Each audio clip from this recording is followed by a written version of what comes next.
Go. Okay. It is time. Okay. No. Fine.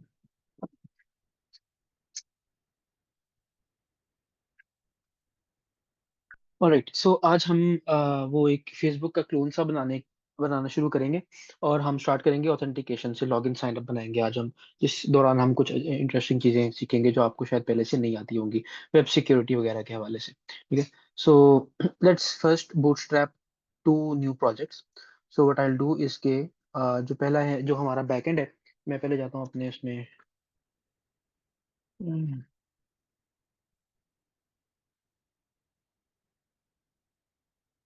Folder बनाता हूँ Facebook clone के नाम से।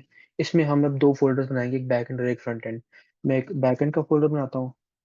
इसमें जाता हूँ, इसमें मैं एक रेपो इनिशियलाइज, एक प्रोजेक्ट इनिशियलाइज करता हूँ पीएम से। और मैं एक्सप्रेस इंस्टॉल कर लेता हूँ उसमें। एक्सप्रेस इंस्टॉल हो गया इस फोल्डर में। अम, और फिलहाल इसके अंदर हमें यही कुछ चाहिए। अब वापस जाके मैं इसमें एक नया फोल्डर बनाता हूँ बैक एंड के अलावा, फ्रंट एंड का। बल्कि उसकी जगह मैं क्या करता हूँ, मैं अच्छा हाँ, आई will use next which is another react framework. अब तक आप जो रिएक्ट आपको मैंने सिखाई थी, आपको मैंने मैनुअली इस्तेमाल करना सिखाई कि जिस तरह हम HTML में स्क्रिप्ट टैग्स के थ्रू उसको यूज कर सकते हैं। फिर मैंने आपको वीट बताई, create Vite app which is tooling for React, a way to start a React project. ठीक है। अंडर द हुड ज़ाहिर है कि वही कुछ हो रहा होता है। Next JS is a full blown framework on top of react which gives you lots of features जो कि खाली रिएक्ट के अंदर नहीं है। मैं आपको बताया था कि रिएक्ट की दुनिया में पेजेस राउट्स का तस्वर नहीं होता, लेकिन react works on a single page. ठीक है। उसकी दुनिया वही होती है, वो एक डिव जिसको आपने रूट बनाया हुआ है, उस डिव उसकी दुनिया है। उसको नहीं पता यूआरएल में क्या है, नए पेज पे जाके कुछ होना है, ये वो उसको नहीं पता। राउटर्स रिएक्ट के ऊपर अलग से लिखे गए हैं, जैसे रिएक्ट राउटर बड़ा फेमस राउटर है, टेन स्टैक राउटर वगैरह। तो नेक्स्ट ईयर्स में मिसाल के तौर पे राउटिंग आपको मिल जाती है। इस तरह के और बहुत सी फीचर्स मिल जाती हैं। हम इसके ज्यादा हैवी या कॉम्प्लिकेटेड फीचर्स यूज नहीं कर रहे होंगे।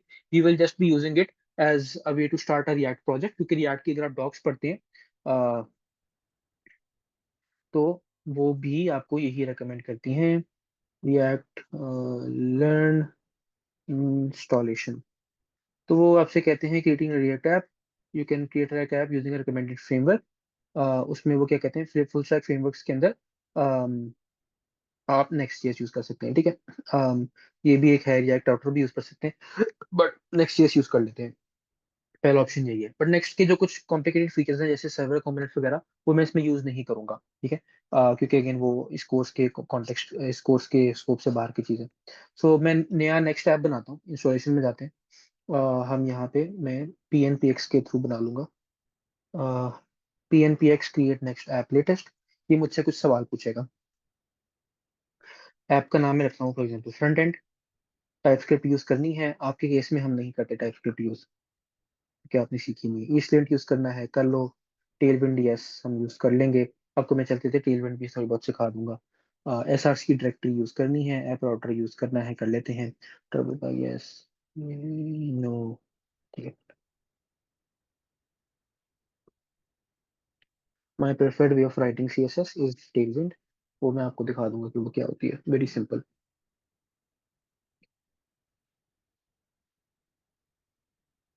आप लोगों ने वनीला वनीला में अब तक 2-3 वेबसाइट्स बना ली हैं, तो आपको वनीला का एक्सपीरियंस पता चल गया।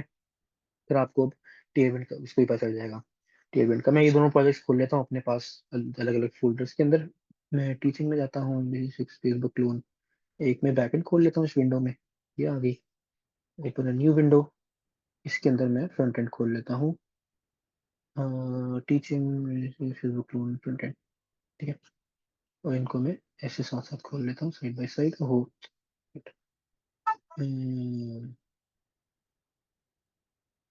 ये भी चलिए, ये बैकएंड आ गया, वो फ्रंट एंड आ गया। पैकेट में हम अपनी एक फाइल बना लेते हैं, server.js। पैकेज जेसॉन में हम स्टार्ट स्क्रिप्ट डाल देते हैं कि वो होगी नोड server.js। ठीक है। अच्छा। और मैं इसमें यहाँ पे आते हैं। इसमें हमें, ये हमारा फ्रंट एंड का वो फोल्डर है। इसके अंदर इसको मैं कर लेता हूँ। हमारे पास उसी तरह से जिस तरह आपके पास वो थी ना, वीट में कुछ कन्वेंशंस थे कि जो आपका एंट्री पॉइंट था वो app.jsx के नाम से एक फाइल थी। इसमें ये layout.js है। और उसके अंदर page.js है। page.js इज बेसिकली जो एंट्री पॉइंट, इसमें ये सारा कोड है। मैं यहाँ पे इसको रन करता हूँ pnpm रन डेव से, बिल्कुल जैसे हम वहाँ पे करते थे वीट में, और ये हमारे पास लोकल होस्ट 3000 पे चल जाता है। फ्रंट एंड ये चल रहा है, ठीक है। ये आ गया, ये बाय डिफॉल्ट इसका यूआई है, ये जो इस कंपोनेंट के अंदर है। मैं इसको सारा इरेज कर देता हूँ और इसकी जगह हम एक एम्प्टी डिव रख देते हैं जिसमें हेलो वर्ल्ड रख देते हैं बस, ठीक है। और स्टाइलिंग वगैरह जो है हम सारी रिमूव कर देते हैं, इसके साथ आती है जो ग्लोबल्स के अंदर पड़ी होती है। ये सॉरी, ये नहीं हमने रिमूव करना। और ये टेलविंड सीएसएस वाला इंपोर्ट, बाकी सब कुछ हम रिमूव कर सकते हैं। आई गो बैक हियर, तो ये हेलो वर्ल्ड है, हमारे पास सिंपल सा प्रोजेक्ट आ गया, ठीक है। अच्छा, ये तो फ्रंट एंड हो गया। बैकएंड पे आते हैं। बैकएंड में आपने अब तक सीखा हुआ है एक्सप्रेस हमने इंस्टॉल कर ली थी। हमने क्या करना है कि हमने एक बेसिक एक्सप्रेस सर्वर लिखना है। वो आपको अब तक लिखना आता है। आप यहाँ पे ऐसे रिक्वायर करेंगे एक्सप्रेस को। अगेन एक्सप्रेस के भी ना स्टार्टर टेम्पलेट्स मिलते हैं जिनमें से आपको यूज कर सकते हैं इफ यू वांट। जिसमें ये जो हमारे पास ये जो इम्पोर्ट वाला सिंटैक्स है ना, इधर आपको मिलता है यहाँ पे। जैसे अगर हम एक नया कंपोनेंट बनाता हूँ यहाँ पे कहीं पे टेस्ट कंपोनेंट डॉट dsx, और यहाँ से मैं इसको इंपोर्ट करता हूँ test com export function test component return test, ठीक है। ये मिसाल के तौर पे तो इसको मैं यहाँ पे कहीं किसी और फाइल में इंपोर्ट कर सकता हूँ। मैंने आपको उस दिन चीज सिखाई थी, राइट। तो यहाँ पे टेस्ट कंपोनेंट को मैं इंपोर्ट कर सकता हूँ from dot slash test component, right. और मैं इसको कहीं भी यूज कर सकता हूँ ऐसे करके, ठीक है। तो ये जो काम है ना, ये इंपोर्ट सिंटैक्स, ये हमारे बैकएंड प्रोजेक्ट में काम नहीं करेगा क्योंकि ये ES module syntax, it's modern syntax. इसको इनेबल करने के लिए ना कुछ सरल जुगाड़ी करनी पड़ती है। बट वो अगेन वो beyond this the scope of this course है। और नेक्स्ट में हमें वो आउट ऑफ द बॉक्स देता है वो इसकी सपोर्ट। हमें वो खुद से सेटअप नहीं करना पड़ा, और उसको सेटअप करना खुद से है भी थोड़ा सा मुश्किल। और एक बिल्कुल सेपरेट टॉपिक है ES मॉड्यूल्स क्या होते हैं, कॉमन जेएस क्या था, इस तरह की चीजें तो वो इसमें कवर नहीं कर रहा। हम बैकएंड पे अपने जो रेगुलर रिक्वायर वाला सिंटैक्स है वो यूज कर लेंगे instead of the modern import syntax. तो हम रिक्वायर यूज कर लेते हैं इसके अंदर। यहाँ से हमें एक्सप्रेस मिल जाता है जो कि एक फंक्शन है, उसे हम कॉल कर देते हैं जिसमें से हमें ऐप मिल जाता है। ऐप को हम कह देते हैं कि लिसन करे, और लेट्स से हम बैकएंड अपना पोर्ट 4000 पे चला देते हैं, ठीक है। और यहाँ मैं कंसोल लॉग कर दूंगा listening on port 4000। Again it's better कि आप अपना पोर्ट जो है एक वेरिएबल में रखें, कॉन्स्ट में, और वहां से इसको दोनों जगह पे इस्तेमाल करें, ताकि अगर आपको चेंज करना हो तो एक ही जगह पे चेंज करें और बाकी हर जगह पे वो खुद ही चेंज हो जाए। और इसमें हम फिर यहाँ पे एक डॉट गेट एंड पॉइंट लिख लेते हैं जिसमें हम रिक्वेस्ट टू रिस्पॉन्स पे करते हैं, और रिस्पॉन्स में हम सेंड कर देते हैं हेलो वर्ल्ड मिसाल पे, ठीक है। और इसको मैं pnpm लॉन्च स्टार्ट करता हूँ तो ये चल रहा है। अच्छा, अब इसमें एक मसला ये होता है कि if I make a change, तो जैसे मैंने हेलो वर्ल्ड 2 कर दिया, the change will not immediately reflect if I go to the browser और and I over here I write local host 4000, तो it says hello world not hello world 2, क्योंकि मैंने जो चेंज किया है उसके बाद सर्वर रीस्टार्ट नहीं किया। जब सर्वर स्टार्ट करते हैं उस पॉइंट पे जो कोड होता है, सर्वर उस कोड पे चलता है। तो मुझे मैनुअली रोक के दोबारा स्टार्ट करना पड़ेगा, और फिर मैं यहाँ पे जाके रिलोड करूंगा, अब हेलो वर्ल्ड 2 आएगा। तो इसको वो करने के लिए, इस मसले से बचने के लिए हमारे पास एक पैकेज होता है, उसको हम इंस्टॉल कर लेते हैं और as a dev dependency install करते हैं, वो है नोडमॉन। ये मैंने डैश डी किया है। इससे होता ये है कि आपके पास दो तरह की डिपेंडेंसीज होती हैं। एक ये डिपेंडेंसीज लिस्ट के अंदर आ रही हैं, जैसे हमने एक्सप्रेस इंस्टॉल की है। ये वो डिपेंडेंसीज हैं जो आपके एप्लीकेशन के चलने के लिए लाजिम है, even when you are deploying it to production. जब एक्चुअल यूजर्स इसको यूज कर रहे होंगे, जो एक्चुअल आपका प्रोडक्शन सर्वर होगा, प्रोडक्शन सर्वर सर्वर कहते हैं जो एक्चुअल सर्वर है, जब आपकी वेबसाइट डिप्लॉय हो जाएगी, लाइव हो जाएगी यूआरएल के ऊपर, तब जो सर्वर होगा ना, उसको हम प्रोडक्शन कहते हैं, ठीक है। अभी हम जिस इन्वायरमेंट में है, मैं अपने लोकल लैपटॉप के ऊपर चला रहा हूँ, इसको हम कहते हैं डेवलपमेंट इन्वायरमेंट, और उसको हम कहते हैं प्रोडक्शन इन्वायरमेंट। तो वो सारी डिपेंडेंसीज जो प्रोडक्शन के लिए चाहिए होती है, जो एक्चुअली जब ये चलेगा तब चाहिए होती है, उन्हें उन्हें हम इसमें रखते हैं। और एक और हमारे पास होती है डेव डिपेंडेंसीज। ये वो डिपेंडेंसीज होती हैं जो कि आपको सिर्फ लोकल डेवलपमेंट करते हुए चाहिए होती हैं।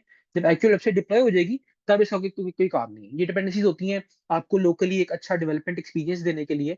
ये एक्चुअली रिक्वायर्ड नहीं है टू रन दी एप्लीकेशन। जब हम प्रोडक्शन पे चलाएंगे तब हम इनके बगैर चलाएंगे। मैं आपको दिखाता हूँ। तो ये नोड मॉन के नाम से एक पैकेज है, मैं डैश डी के साथ उसको ऐड कर रहा हूँ। तो होगा क्या कि वो डिपेंडेंसीज में ऐड नहीं होगा, वो ऐड होगा ऐसे डेव डिपेंडेंसीज के अंदर, ठीक है। ऐड हो गया। अब मैं यहाँ पे एक नई स्क्रिप्ट बनाता हूँ डेव के नाम से। उसमें हमने करना वो ये नोड से सर्वर डॉट जेएस को चलाना है, विद द डिफरेंस बीइंग के नोड की जगह आई विल कॉल नोड मोन।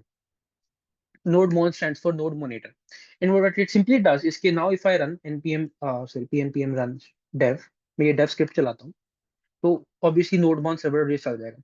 the difference is कि अब नॉट जस्ट मेरा सर्वर तो चल रहा है obviously, ये देखें मैं रिफ्रेश करता हूँ सर्वर चल रहा है, but if I make a change like this save, तो ये ऑटोमेटिकली जैसे ही मैं सेव करूंगा इट ऑटोमेटिकली रीस्टार्ट्स द सर्वर, ठीक है। और यहाँ पे हेलो वर्ल्ड 3 आ गया, तो मुझे हर दफा रीस्टार्ट नहीं करना पड़ेगा। मैं जब भी फाइल को सेव करूंगा ये मॉनिटर कर रहा होता है, जैसे ही अगर कोई भी फाइल चेंज होती है ये सर्वर को खुद ब खुद रीस्टार्ट कर देता है, ठीक है। बट अगेन जब हम प्रोडक्शन पे चलाएंगे तब जाहिर है कि हम ये स्टार्ट वाली स्क्रिप्ट रन करेंगे, हम डेव वाली स्क्रिप्ट रन नहीं करेंगे। Dev is for local development, जब मैं चेंजेस कर रहा हूँ एक्टिवली कोड के अंदर। प्रोडक्शन पे जाहिर है हम जाके ये स्टार्ट वाली स्क्रिप्ट रन करेंगे। तो I will take a poll to see if you are following me so फार।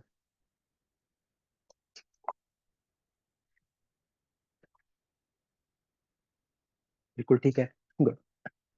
अच्छा, तो अब ये हमारा बेसिक सेटअप से तैयार हो गया, ठीक है। अब हम क्या करते हैं कि हम अपने फ्रंट एंड पे जाते हैं और हम एक नया पेज बनाते हैं लॉगिन के लिए, ठीक है। ये हमारा होम जो जो अच्छा, नेक्स्ट इसके अंदर राउटिंग कैसे काम करती है। नेक्स्ट में राउटिंग इस तरह काम करती है, इसमें है जिसे हम कहते हैं फाइल सिस्टम राउटिंग, ठीक है।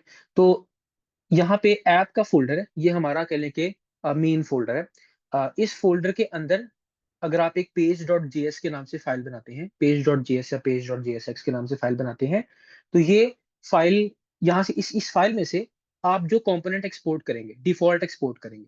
ये एक होम का कंपोनेंट बना हुआ है, कंपोनेंट का नाम मैटर नहीं करता। ये कंपोनेंट बनाया मैंने और इसको मैंने एक्सपोर्ट डिफॉल्ट कर दिया है। As soon as you export default something from this page dot C T S page dot JS file, तो फ्रंट एंड पे आपके उसी राउट पे उसी पोर्ट पे कह लें जिस पे ये एप्लीकेशन चल रही है, और वो पोर्ट बाय डिफॉल्ट 3000 होता है। आप उसे चेंज भी कर सकते हैं, यहाँ पे डैश डैश पोर्ट करके आप उसे चेंज भी कर सकते हैं, बट बाय डिफॉल्ट 3000 होता है। उस पोर्ट पे स्लैश राउट पे सॉरी स्लैश राउट पे ये कॉम्पोनेंट रन होगा, जो ये वाला कॉम्पोनेंट है आपका पेज डॉट जेएसएक्स वाला, ठीक है। सिमिलरली अब लेट से मैं यहाँ पे एक नया राउट बनाना चाहता हूँ, स्लैश साइन अप मिसाल के तौर पर। मैं चाहता हूँ स्लैश साइन अप के ऊपर एक और एक नया पेज चले, ठीक है। तो मैं यहाँ पे एक फोल्डर बनाऊंगा साइन अप के नाम से, और उसके अंदर एक फाइल रखूंगा पेज डॉट जेएस। फाइल का नाम हमेशा पेज डॉट जेएस होगा, लेकिन अब ये फाइल, इस फाइल में से जो मैं डिफॉल्ट कंपोनेंट एक्सपोर्ट करूंगा, sign up page for example, return sign up मिसाल के लिए, ठीक है। तो ये पेज कहाँ पे सर्व होगा, ये स्लैश साइन अप पे सर्व होगा। ऐसे मैं एंटर करता हूँ तो ये साइन अप, ठीक है। तो ये बेसिकली ये सीन है कि ऐप डायरेक्टरी के अंदर आप बेसिकली ना ऊपर देख लिया करें, या आप कह रहे हैं यहाँ पे मैं जाके एलएस करता हूँ टर्मिनल में, सॉरी, बल्कि हम ऊपर देख लेते हैं। ये जो पाथ आ रहा है ना ऐप के बाद, slash sign up slash page dot JSX, यही आपका यूआरएल बनेगा, ठीक है। तो अगर स्लैश साइन अप के बाद पेज डॉट जेएसएक्स पड़ी हुई है, तो स्लैश साइन अप पे ये वाली फाइल रन होगी। इसी तरह मैं लेट से एक और कर लेता हूँ, मैं कहता हूँ auth slash log in slash page dot JS, ऐसे, ठीक है। मैंने फाइल का नाम गलत रख दिया है। Export default function, log in page, return log in, ठीक है, ऐसे। अब ये कोई मुझे बता सकता है कि ये फाइल, ये कंपोनेंट किस यूआरएल के ऊपर मुझे नजर आएगा। ब्राउजर में क्या लिखना पड़ेगा मुझे।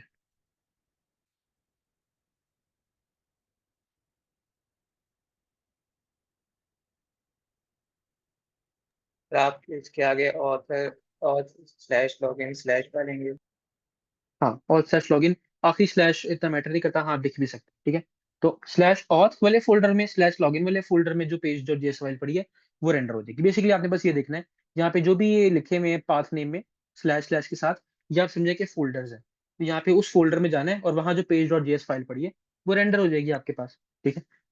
स्क्रीन पे नजर आ जाएगी आपको। तो ये इन एक्सजीएस में इस तरह राउटिंग होती है, इसलिए इसको फाइल सिस्टम बेस्ड राउटिंग कहते हैं, क्योंकि इसके अंदर आप देख रहे हैं इस तरह से जो आप फाइल सिस्टम में फोल्डर्स बनाते हैं वही आपके राउट्स बन जाते हैं, ठीक है। मैं ये साइन अप फॉर एग्जांपल इसको भी ऑथ के फोल्डर में भेज देता हूँ। तो हमारे पास ऑथ है, उसके अंदर लॉगिन और साइन अप है, ठीक है। तो लॉगिन साइन अप वाले पेज के ऊपर हमने पहले काम करना है, ठीक है। यहाँ पे हम एक फॉर्म बनाना चाहते हैं, एक साइन अप फॉर्म, ठीक है। वो मैं एआई से जनरेट करवाता हूँ, और बिफोर आई डू दैट मैं आपको टेलविंड सिखाता हूँ कि टेलविंड से स्टाइलिंग किस तरह होती है। तो अमूमन आपने जब स्टाइलिंग करनी होती है आप क्या करते हैं, और जिस तरह आप लोग अब तक करते आए थे, जैसे मुझे इस पैराग्राफ को रेड करना है, तो एक तो है कि आप यहीं पे स्टाइल दे सकते हैं इसको, ठीक है, वो हमने नहीं करना। दूसरा आप यहाँ पे इसको क्लास दे सकते हैं, ठीक है। अच्छा ये भी याद रखें कि रिएक्ट में क्लास नहीं होता, कि class is a word in JavaScript itself, तो इसलिए जेएसएक्स में अगर आप क्लास लिखते हैं तो ये कंफ्यूजन हो जाएगी कि डू यू मीन जावास्क्रिप्ट की क्लास जो कि ऑब्जेक्ट ओरिएंटेड कॉन्सेप्ट है, ऐसे वो जो ये वाला क्लास होती है ना, तो इसको और इसको ये कंफ्यूजन हो जाती है। तो इसलिए हम यहाँ पे क्लास नहीं यूज करते, लफ्ज हम क्लास नेम यूज करते हैं, ठीक है। But it's the same as the HTML class. जब आप JSX is not actually HTML, JSX और एचटीएमएल के अंदर थोड़ा सा फर्क होता है कुछ जगहों पे, जैसे ये क्लास नेम के अंदर फर्क है। एचटीएमएल में आप क्लास कहते हैं, JSX में क्लास नेम कहते हैं। इसी तरह से आपके पास वो लेबल का एट्रीब्यूट होता है ना, उसमें एक फॉर का लेबल का टैग होता है, उसमें एक फॉर का एट्रीब्यूट होता है। फॉर भी आप यूज नहीं कर सकते क्योंकि फॉर फॉर भी आपका जावास्क्रिप्ट का लूप वाला सिंटैक्स है। इसलिए इसकी जगह हम HTML फॉर यूज करते हैं। ठीक है, but it does the same thing. ठीक है, तो ये आपने कुछ चीजें जरा याद रखनी होती है। एनीवेज, दूसरा तरीका क्या है कि आप इसको आईडी दे सकते हैं कोई, और फिर आप अपनी CSS फाइल में जाके उस आईडी के ऊपर स्टाइल लगा सकते हैं, या आप इसको क्लास नेम्स दे सकते हैं। ठीक है, और फिर उसमें जाके स्टाइल लगा सकते हैं। टेलविंड में हम क्या करते हैं कि हमें अलग से CSS फाइल बनानी नहीं पड़ती। टेलविंड क्या करती है, टेलविंड हमें देती है जिन्हें हम कहते हैं यूटिलिटी क्लासेस। ठीक है, तो मिसाल के तौर पे मैं इस पैराग्राफ को चाहता हूँ उसका कलर रेड हो जाए। ठीक है, तो मैं क्या करूंगा, मैं इसको क्लास दूंगा टेक्स्ट रेड 500 मिसाल के। ठीक है, तो होगा क्या कि if I go to my my page, और मैं किस पेज पे हूँ, साइन अप पेज पे हूँ, आई गो टू साइन अप, तो ये टेक्स्ट मेरा रेड हो जाएगा। ठीक है, मैं इसको लार्ज करना चाहता हूँ तो मैं एक और क्लास दे दूंगा इसी पर टैग को, वो होगी टेक्स्ट, ये कह रहे हैं टेक्स्ट 2XL मिसाल के तौर पे। वापस गए तो टेक्स्ट बड़ा हो गया। ठीक है, मैं इसको अगर चाहता हूँ बॉर्डर देना तो मैं कहता हूँ बॉर्डर, और मैं बॉर्डर का कलर भी दे सकता हूँ, बॉर्डर रेड या येलो 700। ये 700 जो ये शेड है इसका, तो ये इसको बॉर्डर मिल गया येलो कलर का। ठीक है, मैं चाहता हूँ कि इसकी पैडिंग हो, तो आई कैन, या मार्जिन हो लेट से, तो मैं M डैश करके मार्जिन स्पेसिफाई कर सकता हूँ। ये देखें, और यहाँ पे लिखा हुआ भी आता है कि एग्जैक्टली जब मैं M डैश की क्लास दूंगा तो क्या CSS स्टाइल अप्लाई होगा। तो 1.5 रैम का मार्जिन अप्लाई हो जाएगा, तो ये मार्जिन आ गया। देख रहे हैं, मैं अगर पैडिंग देना चाहता हूँ तो डैश P डैश करके मैं पैडिंग दे सकता हूँ। एंड अगेन उसमें भी आपको ये साइड पे नजर आ रहा है कि मैं जब P डैश 4 लिखता हूँ इसका मतलब है 1 रैम की पैडिंग। ठीक है, ये ऐसा आ गया, ये पैडिंग आ गई। और यहाँ पे आप hover करके आप देख भी सकते हैं कि एग्जैक्टली जब मैं P डैश 4 की क्लास लगाता हूँ तो कौन सा CSS स्टाइल है जो कि अप्लाई होता है। ठीक है, आपको एग्जैक्टली CSS भी नजर आ रही होती है। दिस इज वेरी कन्वीनियंट कि मुझे चीजों को आईडी नहीं देनी पड़ती और फिर CSS फाइल में जाके लिखना नहीं पड़ता। और जब देखना हो कि किसी चीज के ऊपर क्या स्टाइल लगे हुए हैं, मुझे उसकी आईडी देख के CSS में जाके ढूंढना नहीं पड़ता कि यार कौन से आईडी पे क्या स्टाइल लगे हुए हैं, और कौन कौन सी क्लासेस हैं इस पे, के क्या स्टाइल लगे हुए हैं, सब कुछ यहाँ मुझे सामने नजर आ रहा होता है। तो ये टेलविंड के कुछ फायदे हैं, और भी बहुत से फायदे हैं, बट ये बेसिकली दिस इज टेलविंड।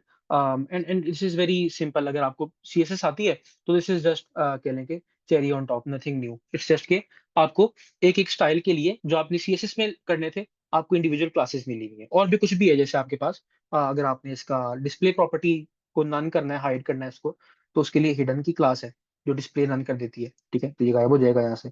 अगर आपने पोजीशन इसकी एब्सोल्यूट करनी है, तो उसके लिए हमारे पास एब्सोल्यूट का की क्लास है। ठीक है, जो पोजीशन एब्सोल्यूट कर देती है। अगर आपने जी इंडेक्स चेंज करना है तो Z10 की क्लास है, Z20 है, Z30 है, इस तरह करके। ठीक है, अ, और इस तरह से सारी आपके पास क्लासेस वगैरह अवेलेबल है। ठीक है, तो टेलविंड कोई खास कंफ्यूजिंग तो नहीं है, विल टेक अ पोल।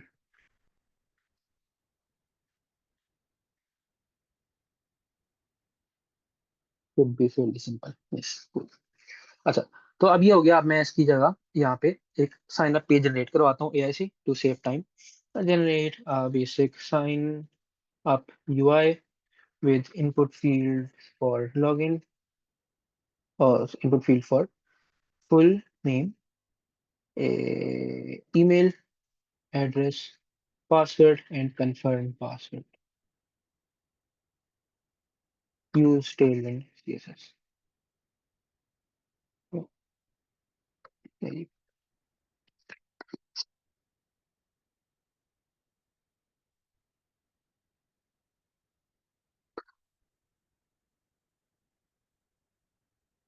क्योंकि इसमें मेरा फोकस जो है ना वो CSS पे नहीं, CSS हम सारी स्टडी कर चुके हैं पहले।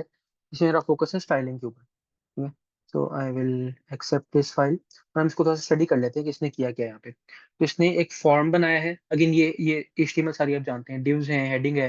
हेडिंग को उसने टेक्स्ट बढ़ा दे दिया है, फॉन्ट उसका बोल्ड कर दिया है, उसको थोड़ी सी मार्जिन दे दी है, और टेक्स्ट सेंटर कर दिया है। हम यहाँ पे जाके देखते हैं तो हमारे पास, अच्छा इसने यूज स्टेट यूज किया है ऊपर।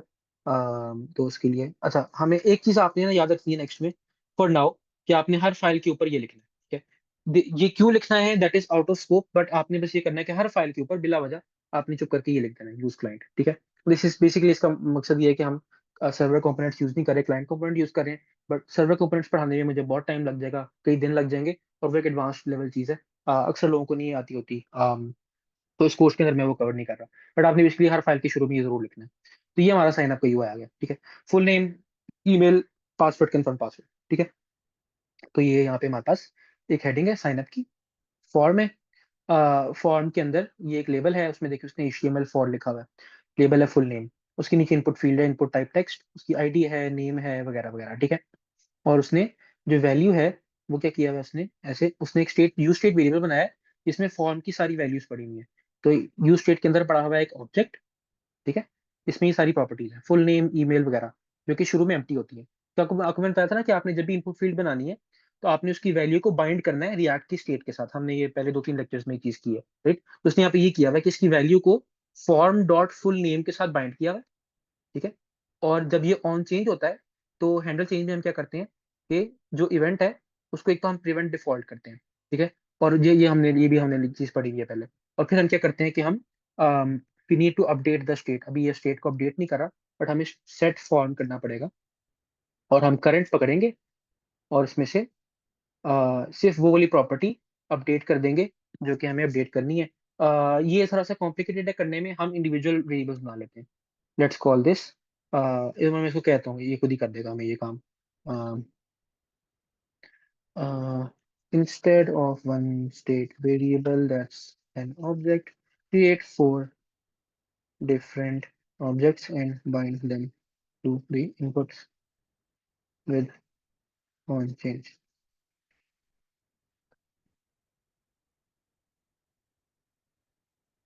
अगेन वो किया जा सकता था लेकिन थोड़ा सा would have been a bit complicated, तो अभी मैं कॉम्प्लेक्सिटी को अवॉइड कर रहा हूँ, क्योंकि what I want to teach you is not this React level stuff जो कि हम पढ़ चुके हैं already, but more about authentication, that I can focus on the important things. इसमें ऑन चेंज पे ये किया है, हाँ, सेट फुल नेम, और ये हमारा पी हमें भी चाहिए। हैंडल सबमिट, अच्छा ठीक है, ये हैंडल सबमिट में क्या है, ये फॉर्म के ऑन सबमिट में आता है। हैंडल सबमिट ये फॉर्म की डिफॉल्ट लॉजिक को प्रिवेंट करता है, हमने ये पढ़ा हुआ है, जो पेज रिफ्रेश होता है उसको प्रिवेंट करता है। और फिर फिलहाल ये है बस, ये साइन अप, ये अलर्ट दिखा देता है आपको फॉर नाउ।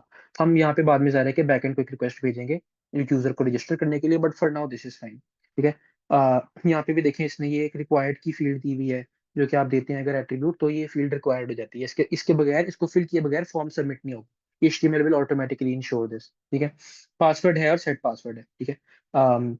इसमें भी हम एरर हैंडलिंग भी हैंडल कर सकते हैं, कि मसलन जब यूजर कंफर्म पासवर्ड में कुछ लिख रहा है तो उसकी वैल्यू पासवर्ड से मैच करनी चाहिए, ठीक है। और वो इतना मुश्किल नहीं है करने में, like you can add a paragraph here, ठीक है।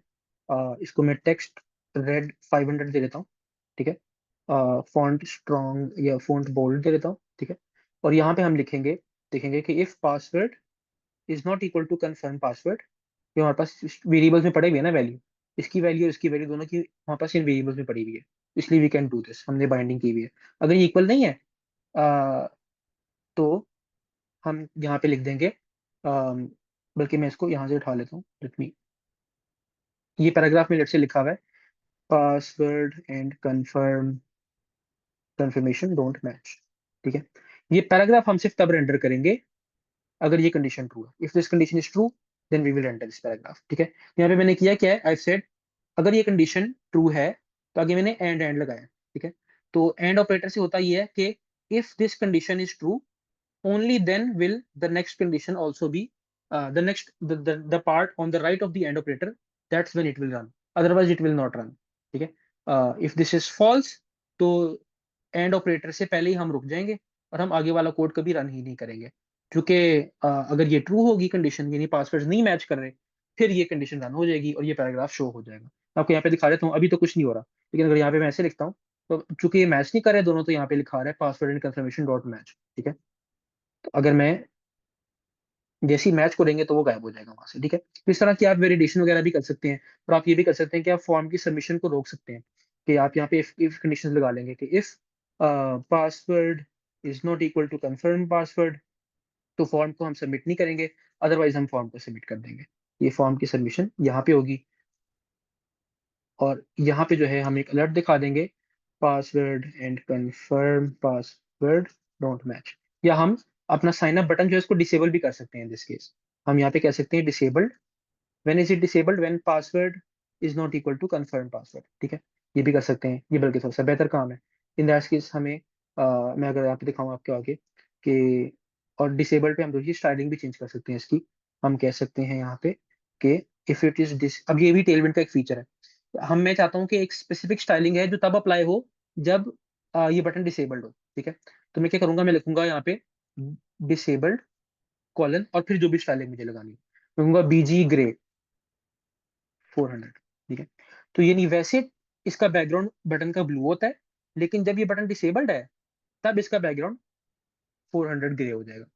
तो अभी तो ये ठीक है, लेकिन ऐसे ही देखें, जब ये एरर आ गया तब ये डिसेबल्ड हो गया। मैं इस पर क्लिक भी नहीं कर सकता और ये नजर भी आ रहा है कि ये डिसेबल्ड है, जब तक मैं एरर फिक्स नहीं करता, ठीक है। तो ये इस तरह से आपकी इनपुट वैलिडेशन होती है। जी वलीद। अगर आप ये लिखना चाहें कि अ, इन दोनों की मैचिंग आपस में इक्वल नहीं है, तो साथ अगर आप ये बताना चाहेंगे दोनों एम्प्टी भी ना हो, तो आप बस ये लिख देंगे कि इनकी स्ट्रिंग एम्प्टी ना हो, डबल कोटेशन मार्क्स वाली एंड में डाल हाँ देंगे। आप, हाँ आप वहाँ पे एक एक्स्ट्रा भी यहाँ पे डाल सकते हैं, जैसे इस लेबल के ऊपर फॉर एग्जांपल आप डाल सकते हैं एक पैराग्राफ जिसमें लिखा है password cannot be empty, ठीक है। और ये पैराग्राफ हम शो करेंगे if the password has length equal to 0, ठीक है, ऐसे। And the same thing can be done यहाँ पे कंफर्म पासवर्ड के ऊपर, ओनली देयर हम ये यूज करेंगे, ठीक है। तो यहाँ पे आपके पास अब शुरू में आ रहा होगा password cannot be empty, password cannot be empty, ठीक है। कंफर्म, ठीक है, ऐसे। और आप इसको वो दे सकते हैं, क्लास नेम टेक्स्ट रेड 500, और ऊपर वाले को भी दे सकते हैं टेक्स्ट रेड 500। तो ये ऐसे आ रहा होगा आपके पास, ठीक है। जब आप कुछ टाइप करेंगे तो गायब हो जाएगा, जब भी टाइप करेंगे गायब हो जाएगा, ठीक है। Again this is not how we usually, how industry में आप फॉर्म वैलिडेशन इस तरह से नहीं करते। उसके लिए हम कुछ लाइब्रेरीज यूज करते हैं जॉर्ड की तरह की, जॉर्ड इज द लाइब्रेरी। और हम फॉर्म्स भी ऐसे खुद से नहीं लिखते।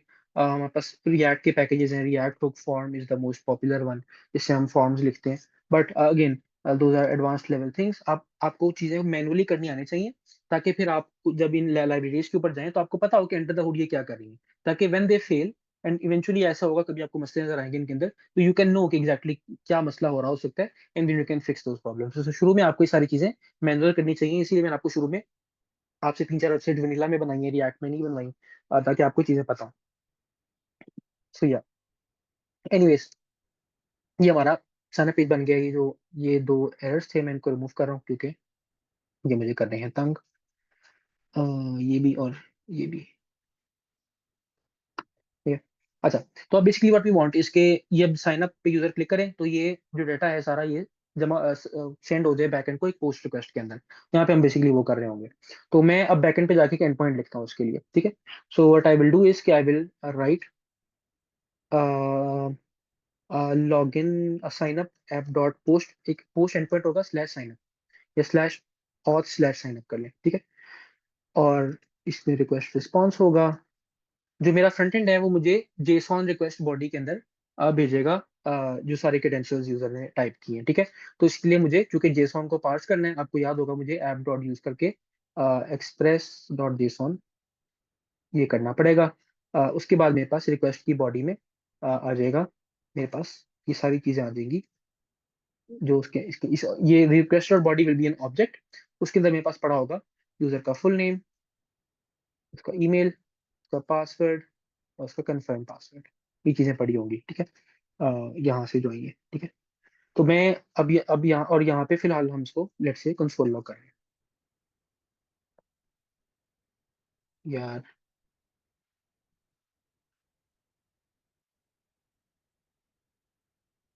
नहीं, तो फिलहाल वो क्या कर रहा है, थोड़ी सी वैलिडेशन कर रहा है। अगर ये सारी चीजें इनमें से कोई भी चीज अनडिफाइंड है तो वो रिस्पॉन्स में 400 भेज देगा। 400 होता है आई थिंक बैड रिक्वेस्ट, और उसमें जेसॉन में आपको एरर भेजेगा ऑल फील्ड्स आर रिक्वायर्ड। और सिमिलरली यहाँ पे उसने ये चेक भी लगाया हुआ है कि अगर पासवर्ड्स मैच नहीं करते तो भी रिस्पॉन्स में हम यूजर को 400 भेज देंगे, उसमें लिखेंगे पासवर्ड डू नॉट मैच।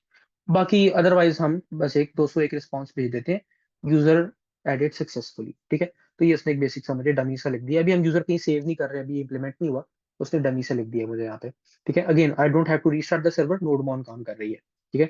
और तो अब यहाँ पे आके हमें वो रिक्वेस्ट भेजनी है ये अलर्ट की जगह, ठीक है। तो मैं यहाँ पे क्या करता हूँ कि आई विल यूज फेच, जो ब्राउजर का फेच है, and I will send a request to local host 4000 पे स्लैश और स्लैश साइन अप पे, ठीक है। मेथड इसका होगा पोस्ट, हेडर्स के अंदर कंटेंट टाइप में हम लिखेंगे टेक्स्ट स्लैश, क्या करते थे वो, आई फॉरगॉटन द सिंटैक्स।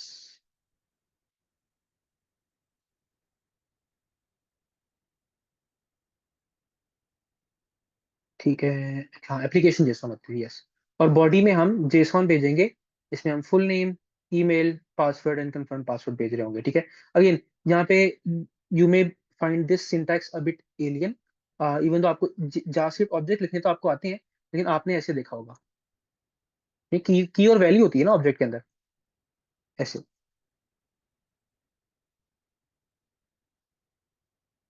तो ये लेफ्ट साइड पे हमारी की है जो कि हम बैकएंड को भेज रहे हैं, जो वो एक्सपेक्ट करता है। हो सकता है वो कुछ और एक्सपेक्ट करता हो सकता है वो ऐसे एक्सपेक्ट करता हो, और बल्कि ऐसे ही करने चले, ठीक है, ऐसे ये ऐसे एक्सपेक्ट करता है, ठीक है।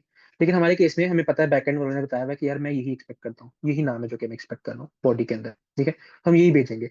और जावास्क्रिप्ट का सिंटैक्स से कहता है अगर आपके पास की और वैल्यू सेम होना, इस तरह से नाम उसका, जो की का नाम है वही उस वेरिएबल का नाम है जिसमें वैल्यू पड़ी हुई है, जो की का नाम है वही उस वेरिएबल का नाम है, तो इन दैट केस आप ये चीज स्किप कर सकते हो, आप ऐसे लिख सकते हो उसको, ठीक है। तो वो जावास्क्रिप्ट अंडरस्टैंड्स कि आप क्या कह रहे हो। तो पासवर्ड की के अंदर जो इस वेरिएबल में पासवर्ड पड़ा है वो चला जाएगा, कंफर्म पासवर्ड की के अंदर वो वैल्यू चली जाएगी जो इस वेरिएबल के अंदर पड़ी हुई है, ठीक है। तो ये हमारे पास एक फेच रिक्वेस्ट आ जाएगी। हमें यहाँ पे आके इसको, मैं इसको इस फंक्शन को एसिंक बना लेता हूँ, और यहाँ पे इसको वेट करता हूँ, ठीक है। यहाँ से हमें रिस्पॉन्स मिल जाएगा। रिस्पॉन्स हमें पता है कि जेसॉन में आना है। हम यहाँ पे ये भी कर सकते हैं कि हम देख सकते हैं if response dot okay. Okay का मतलब है कि 200 201 कोई रिस्पॉन्स आया है, 22 की सीरीज में रिस्पॉन्स आया है। If it is okay, we can say for example user created successfully. Otherwise अगर कोई 400 आ गया रिस्पॉन्स, तो हम कह देंगे यूजर क्रिएशन फेल्ड, ठीक है। फिलहाल के लिए ये लॉजिक काफी है। Now if I go here, I type something, Mohammad Ruhan Hussain, अपना ईमेल लिखता हूँ, मैं पासवर्ड लिखता हूँ ABCD साइन अप। तो मेरे पास इशू क्या है, response await fail to fetch, local host 4000 और साइन अप। यहाँ पे फेल टू फेच आ गया है, फॉर सम रीजन हम देख लेते हैं क्यों आया fail to fetch. Fetch request काम नहीं की, नेटवर्क में जाते हैं। आई थिंक हो सकता है कि कोर्स का इशू हो, दोबारा रिक्वेस्ट भेजता हूँ, साइन अप कोर्स एरर, ठीक है। अच्छा, कोर्स क्या होता है, कोर्स एक चीज है जो कि आपको बहुत तंग करेगी अपनी जिंदगी के अंदर। कोर्स होता है cross origin request something. Basically होता ये है कि आपका जो बैकएंड है वो एक स्पेसिफिक यूआरएल पे चल रहा है, लोकल होस्ट 4000। वो बाय डिफॉल्ट सिर्फ ये अलाउ करता है कि इसी यूआरएल से आने वाली रिक्वेस्ट को अलाउ करता है, ठीक है। यानी अगर इसी यूआरएल से हम यहाँ पे लेट्स से एक एचटीएमएल फाइल सर्व कर रहे होते, ठीक है, वो एचटीएमएल फाइल उसके अंदर जावास्क्रिप्ट होती जो कि वापस इसी सर्वर को रिक्वेस्ट भेज रही होती, वो रिक्वेस्ट अलाउ होती, क्योंकि क्योंकि वो जब एचटीएमएल फाइल आप विजिट करते तो यूआरएल में एड्रेस क्या होता, लोकल होस्ट 4000, और बैकएंड को जो रिक्वेस्ट जा रही है उसमें यूआरएल क्या होगी, लोकल होस्ट 4000 है।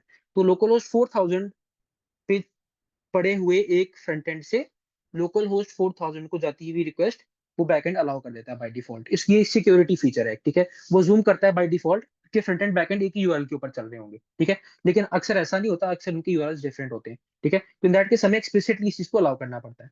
तो वो हम कैसे करते हैं, एक कॉर्स के नाम से एक पैकेज है, वो हम इंस्टॉल करते हैं, और आप उसको रिक्वायर करेंगे। ये आपको एक फंक्शन देता है, उसको भी आपने ऐसे ऐप डॉट यूज के अंदर दे देना है, ऐसे, ठीक है। अभी चल जाएगा, ठीक है, होपफुली।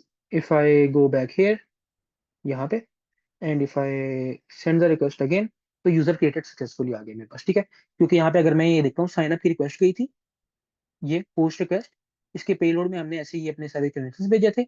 जो रिस्पॉन्स आया है उसके अंदर देखें, रिस्पॉन्स का एक तो ये है, उसके अंदर जेसन पड़ी हुई मैसेज, और उसके अंदर ये यूजर की डिटेल्स पड़ी हुई हैं। और हेडर्स में अगर आप रिस्पॉन्स हेडर में जाएंगे तो यहाँ पे कहीं पे उसका स्टेटस कोड शायद लिखा हुआ हो, हाँ 201 क्रिएटेड, ठीक है। तो this is working fine now. Is this clear so फार?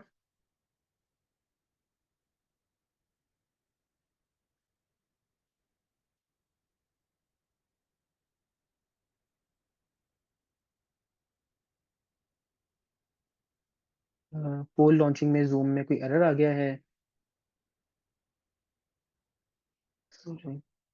मैं दूसरा पोल, अच्छा, पोल लॉन्च ही नहीं किया जा रहा उससे। Let me exit and join the meeting again.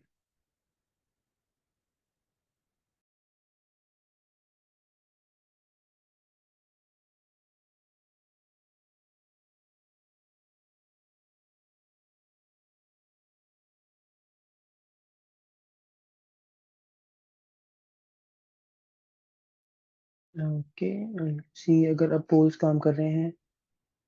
अच्छा, पोल्स का ऑप्शन ही चला गया। Very nice, very nice Zoom, very nice. ठीक है, आई थिंक फिर will have to make do without polls then today. You can use chat to tell me if there is something wrong. अच्छा, अब तक हमने चीज कर ली है। इसके बाद मैं आपको क्या करता हूँ, मैं 5 मिनट का ब्रेक देता हूँ। और ब्रेक के बाद आके फिर हम ये साइन अप बैकएंड पे इंप्लीमेंट करेंगे। हम करेंगे ये कि हम यूजर की क्रेडेंशियल्स को स्टोर करेंगे डेटाबेस में कहीं पे, ठीक है। और यूजर को हम रीडायरेक्ट कर देंगे लॉगिन पेज के ऊपर। लॉगिन पे जाके यूजर लॉगिन करेगा। और फिर हम ये देखेंगे कि हम कैसे ये चीज फ्रंट एंड पे इंश्योर करते हैं कि कुछ पेजेस सिर्फ लॉग इन यूजर को नजर आए, और कुछ पेजेस लॉग्ड आउट यूजर को भी नजर आए। और इसी तरह से बैकएंड पे एक ऐसे इंश्योर करते हैं कि कुछ एंड पॉइंट ऐसे हो जो सिर्फ लॉग इन यूजर एक्सेस कर सके, और कुछ एंड पॉइंट ऐसे हो जो कि कोई भी एक्सेस कर सकता हो, ठीक है। ये चीज अब आते हैं वापस, तो हम फिर देखते हैं। तो 5 मिनट कब देख लेना।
आवाज आ रही है? जी सर, अब आ रही है। Okay perfect. राइट।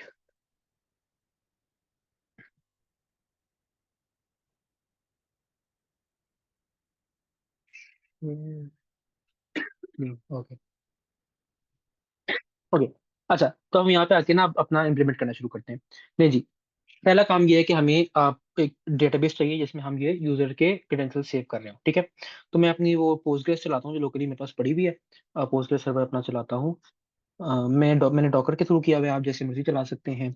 आपको बस उसके वो क्रेडेंशियल्स पता होने चाहिए कि वो किस पोर्ट पे चल रही है और उसका यूजर नेम और पासवर्ड क्या है वगैरह वगैरह। अ, मैं यहाँ पे जाता हूँ। मैं देखता हूँ डेटाबेसेस कौन सी हैं। मैं एक नई डेटाबेस बनाता हूँ। ये डेटाबेस फेसबुक, ठीक है। मैंने डेटाबेस बना ली फेसबुक। अब मैं इससे कनेक्ट करता हूँ यहाँ पे आके।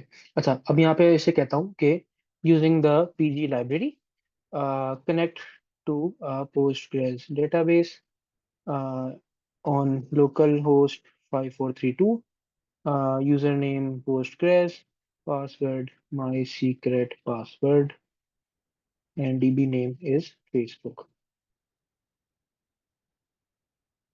नहीं, तो ये प्रॉब्ली ना ये पोलिंग यूज करेगा। जब मैं आपको पोस्टग्रेस पढ़ा रहा था तो मैंने आपको बताया था कि मैं फिलहाल ये कर रहा हूँ कि हर कनेक्शन आने पे हर रिक्वेस्ट आने पे एक नया पोस्टग्रेस कनेक्शन बनाता हूँ, यानी मैं हमारे सर्वर से पोस्टग्रेस जो कि एक अलग सर्वर है जो कि चल रहा है इसी सिस्टम के ऊपर, इनके दरमियान में एक नया कनेक्शन बना के एक क्वेरी रन करके रिजल्ट्स लेके कनेक्शन क्लोज कर रहा हूँ।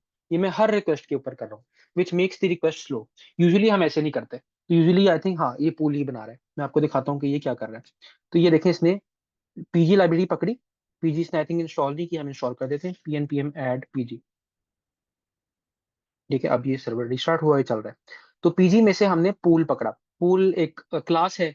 हमने उसका एक नया ऑब्जेक्ट बनाया जिसको हमने क्रेडेंशियल्स अपने सारे पास कर दिए, ठीक है। और इसने हमें ये पूल दिया, ठीक है।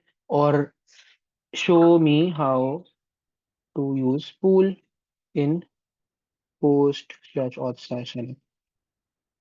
पूल के अंदर को यूज करके आप इसके ऊपर क्वेरी रन कर सकते हैं। I think pool dot query होता है, ऐसा एक फंक्शन होता है, मैं आपको दिखा देगा अभी। मैं दिखाता हूँ। तो ये हाँ पूल डॉट क्वेरी का फंक्शन है जिसके अंदर फिर आप अपनी एसक्यूएल क्वेरी देते हैं, ठीक है, एंड इट वर्क्स। अभी हम इसको रिलीज करते हैं यहाँ से ताकि हम ये खुद से लिखें। बट पॉइंट इज कि जिस तरह आप हम पहले क्या कर रहे थे, हम यहाँ पे आते थे, हम पीजी में से क्लाइंट इंपोर्ट करते थे, ठीक है। हम यहाँ पे आके जब रिक्वेस्ट आती थी न्यू क्लाइंट करते थे और उसको हम एग्जैक्टली यही चीज देते थे, ये, ठीक है। यहाँ से हमें मिलता था क्लाइंट, ठीक है। उसके ऊपर हम करते थे क्लाइंट डॉट कनेक्ट, ठीक है। कनेक्शन हम यहाँ पे करते थे, ठीक है। वेट, अच्छा इसको इशिंग करना पड़ेगा मुझे, इशिंग, ठीक है। फिर हम अवेट क्लाइंट डॉट क्वेरी करते थे और रिजल्ट वगैरह करने के बाद अवेट क्लाइंट डॉट क्लोज कर देते थे, एंड करते थे, ठीक है। ये करते थे। लेकिन इसमें क्या मसला है कि हर रिक्वेस्ट आने के ऊपर कनेक्शन बन रहा है। क्यों ना हम ऐसे करें कि हम रिक्वेस्ट आने से पहले, क्योंकि सर्वर तो चल रहा होता है ना हर वक्त, सर्वर कनेक्शन बना के रखें ताकि जब रिक्वेस्ट आए तो कनेक्शन रेडी हो और वो कनेक्शन को यूज करे और फिर बाद में और बेसिकली कनेक्शन को रीयूज करे। उसके लिए फिर ये पूलिंग होती है। पूल क्या करता है कि बाय डिफॉल्ट आई थिंक कोई 20 कनेक्शन या ऐसा कुछ, और ये कॉन्फ़िगरेबल होता है, आप इसे बता सकते हैं नंबर ऑफ कनेक्शन। इसे बता सकते हैं कितने कनेक्शन बनाने। आई थिंक बाय डिफॉल्ट 20 बनाता है शायद। 20 कनेक्शन बना के रख लेता है पोस्टग्रेस के साथ, ठीक है। अब ये 20 कनेक्शन पड़े हुए हैं, लेट से 20 रिक्वेस्ट एक साथ आ जाती है, ठीक है। तो एट अ टाइम आप समझ लें कि 20 रिक्वेस्ट अगर एक साथ प्रोसेस हो रही है तो 20 कनेक्शन एक साथ यूटिलाइज होना शुरू हो जाते हैं। अगर 21वीं रिक्वेस्ट आती है तो आप कोई और कनेक्शन नहीं पड़ा हुआ, तो एट दैट पॉइंट उस रिक्वेस्ट को वेट करना पड़ता है, 21वीं रिक्वेस्ट को। जब इन 20 में से कोई एक कनेक्शन फ्री होता है, उस रिक्वेस्ट का रिस्पॉन्स चला जाता है, अभी कनेक्शन फ्री हो गया है, तब 21वीं रिक्वेस्ट को वो कनेक्शन अलॉट कर दिया जाता है। तो ये सारा कुछ ऑटोमेटिकली हो रहा होता है। और इसका फायदा ये होता है कि आप अपनी पोस्टग्रेस डेटाबेस के साथ अनलिमिटेड कनेक्शंस नहीं बना रहे, क्योंकि ज़ाहिर है उसकी लिमिट है कि वो कितना हैंडल कर सकती है, राइट। अगर जो हमारा पहला काम था उसमें एक मसला ये भी था कि अगर लेट से 1000 रिक्वेस्ट आ जाती हैं बहुत शॉर्ट फ्रेम के अंदर, तो 1000 कनेक्शंस बन जाएंगे डेटाबेस के साथ, and the database may not be able to handle that large number of connections, ठीक है, एंड इट मे फेल। तो इसलिए this pooling also allows us to limit the number of connections that there are, ठीक है। तो यहाँ पे अब आके हमने एक क्वेरी रन करनी है जिसमें हमने ये जो चीजें इन्हें इंसर्ट करना है डेटाबेस के अंदर। पहले हम डेटाबेस में जाके टेबल बना लेते हैं। क्रिएट टेबल यूजर्स, जिसमें हम क्या क्या रखते हैं। हम उसमें एक यूजर की आईडी रखेंगे which is serial and it is primary की। ठीक है। इसके अलावा हम रखते हैं फुल नेम का कॉलम। मैं अंडरस्कोर यूज कर रहा हूँ, डीबी में अमूमन अंडरस्कोर यूज होते हैं, लेकिन अगेन वेरी करता है, कुछ लोग ये वाले भी यूज करते हैं, ये केस भी यूज कर लेते हैं। इसे आई थिंक कैमल केस कहते हैं इसे। मैं यहाँ पे ये केस यूज कर रहा हूँ जिसे स्नेक केस कहते हैं। फुल नेम जो कि है वारकार, लेट से 200 कैरेक्टर्स की लिमिट होगी इसकी। ये नल नहीं हो सकता, और यूनिक होना इसका जरूरी नहीं है। हाँ, ईमेल है, email will be worker 100, 100 characters की लिमिट है। ये भी नल नहीं हो सकता और इसका यूनिक होना लाजिम है। ठीक है। Two users can not have the same email address. ठीक है। और सिमिलरिटी आखिरी चीज क्या थी जो हम यूजर की स्टोर करते हैं, पासवर्ड। हाँ, अच्छा पासवर्ड जो है उसके ऊपर मैं अभी आता हूँ। अम, मैं इससे पूछता हूँ, मुझे असल में एक लेंथ पता करनी है। Bcrypt hash in password but should PG type P, मुझे उसकी लेंथ देखनी है बेसिकली कि क्या होती है। आस्क, आई थिंक 32 होती है या 108 होती है। बात कर 100 ही कह रहा है वो। अ,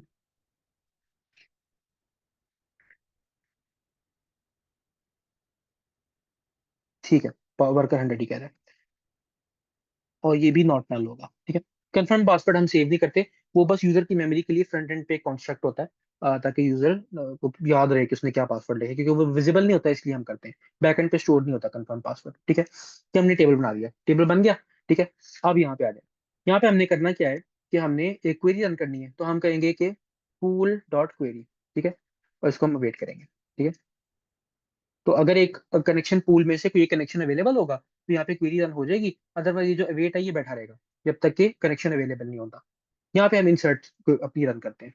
ठीक है, हम कहते हैं इंसर्ट इनटू यूजर्स। कौन कौन से कॉलम इंसर्ट करें, आईडी हम नहीं इंसर्ट करें, वो ऑटोमेटिकली जनरेट हो जाएगी। हम इंसर्ट करेंगे फुल नेम के कॉलम में, ईमेल कॉलम में और पासवर्ड कॉलम में। ठीक है, और वैल्यूज हम क्या देंगे। अब यहाँ पे अगेन एसक्यूएल इंजेक्शन की हमने लास्ट टाइम बात की थी, आपको याद होगा, हमने कहा था कि हम डायरेक्टली यहाँ पे वैल्यूज इंसर्ट नहीं करेंगे क्वेरी के अंदर यूजिंग स्ट्रिंग जनरेशन।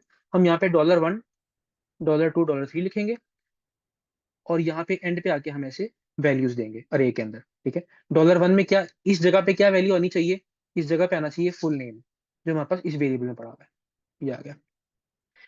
इस जगह पे क्या पड़ा होना चाहिए, ईमेल जो हमारे पास इस वेरिएबल में पड़ा हुआ है, हम यहाँ पे डाल देंगे। और फाइनली पासवर्ड। अच्छा पासवर्ड जो है, पासवर्ड हम एक्चुअली पासवर्ड सेव नहीं करते, and this is something that I wanted to teach you about security.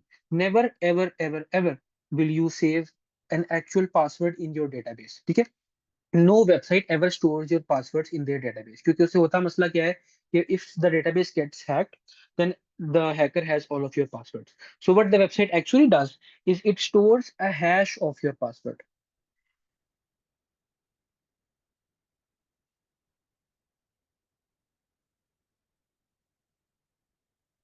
ठीक है, हैश क्या होता है। So a hash is a mathematical function, जो करता ये है आप उसको एक स्ट्रिंग देते हैं, ये आपको एक और स्ट्रिंग देता है। ठीक है, तो लेट्स से उसको मैं पासवर्ड, इसको जो हैश फंक्शन है इसे यूजर हम एक पासवर्ड देते हैं, यूजर ने पासवर्ड रखा हुआ है क्रिस्टियानो रोनाल्डो मिसाल के तौर पे मिला।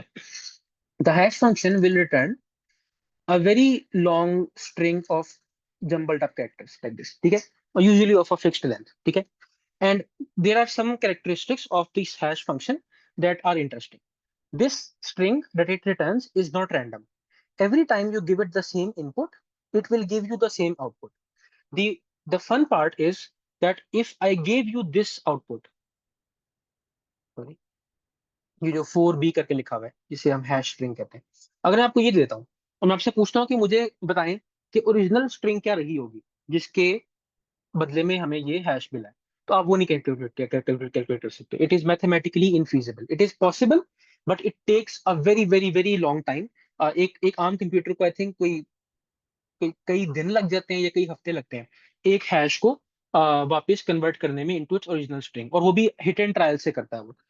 इसका कोई कोई मैथमेटिकल वो फॉर्मूला नहीं है to convert this back into this.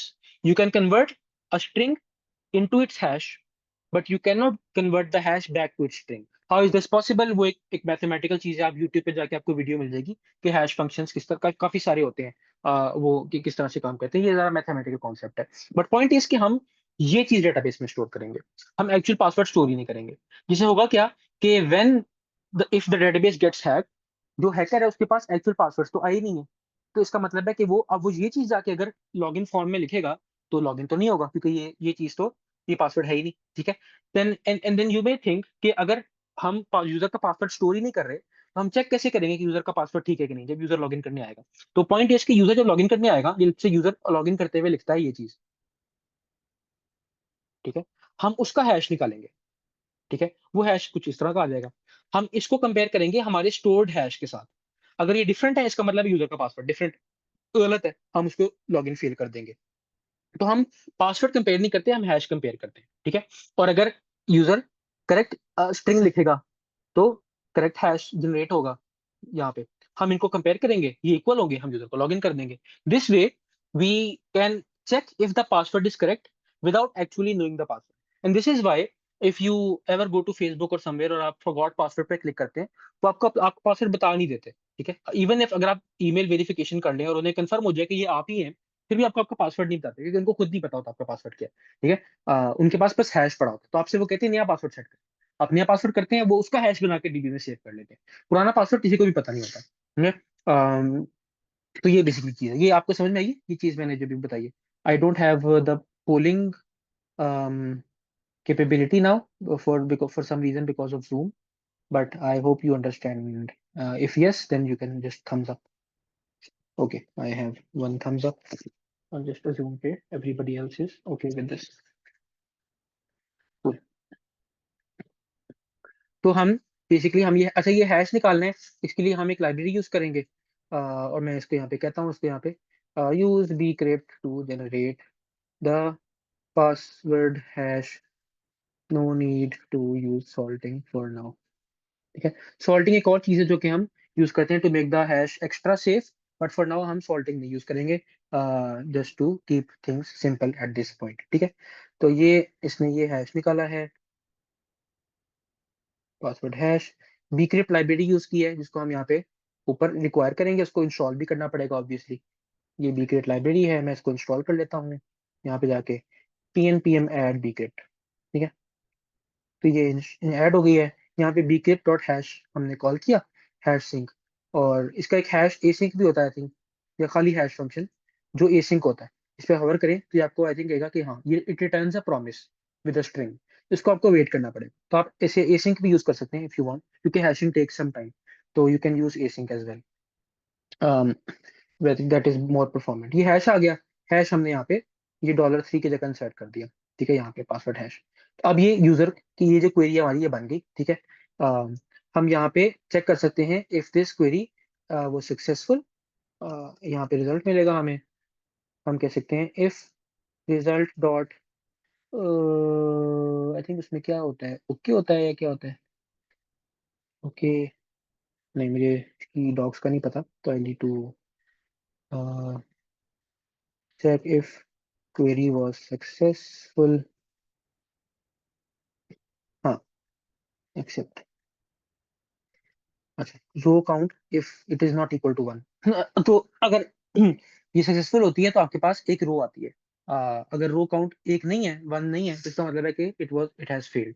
तो ये हम यहाँ पे यूजर को 500 भेज देंगे, failed to register the user, कोई मसला हो गया। ठीक है, क्वेरी हमारी सक्सेसफुल नहीं हुई। तो 500 का मतलब होता है अनएक्सपेक्टेड सर्वर एरर, क्योंकि इस पॉइंट पे क्वेरी फेल हो ही नहीं चाहिए थी, हमने ऊपर सारी वैलिडेशन कर ली थी। तो अगर इस पॉइंट पे फेल हुई है तो कोई अनएक्सपेक्टेड एरर आ गया, हमें नहीं पता क्या एरर आया, इन दैट केस हम 500 भेजते हैं यूजर को।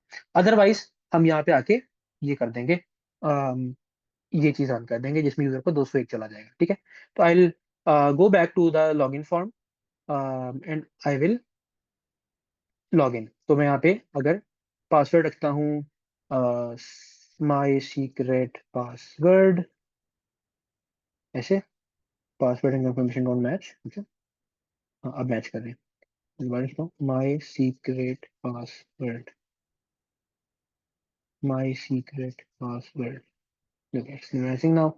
साइन अप पे क्लिक करता हूँ, it says user creation failed, for some reason क्या आया है मेरे पास, 500 इंटरनल सर्वर आया है, relation users does not exist, interesting, connection नहीं सही हुआ इसका मतलब है। वापस जाते हैं यहाँ पे, पोस्टग्रेस यूजर का नाम है, local host database password, database का नाम फेसबुक है, तो looks like everything is fine but let's see. Database का नाम फेसबुक है, टेबल का नाम यूजर्स है, सिलेक्ट स्टार फ्रॉम यूजर्स, ये ठीक है, यूजर एग्जिस्ट करता है, कोई कनेक्शन इसका नहीं बना। शायद मैं पासवर्ड गलत दिख रहा हूँ, मैं यहाँ पे जाके देखता हूँ। Postgres is the name of the user, हम पासवर्ड में से देता हूँ माई सीक्रेट पासवर्ड, तो कनेक्ट तो हो गया है, पासवर्ड भी ठीक है। पोर्ट नंबर शायद गलत हो, what is the port, Docker पे देख लेते हैं जाके, port is 5432, so why is it not connecting, user host local host database password port, interesting. I refresh, restart the server,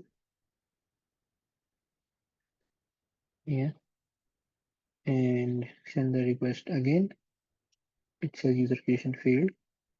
relation, ऐसा relation user does not exist कह रहा है, इसका मतलब कनेक्शन तो हो गया था बट उसको वो नहीं मिला, वरना कनेक्शन फेल्ड का अलग एरर आता है। ऑन फेवरेट सर्टेन के यूजर्स तो एग्जिस्ट करते हैं,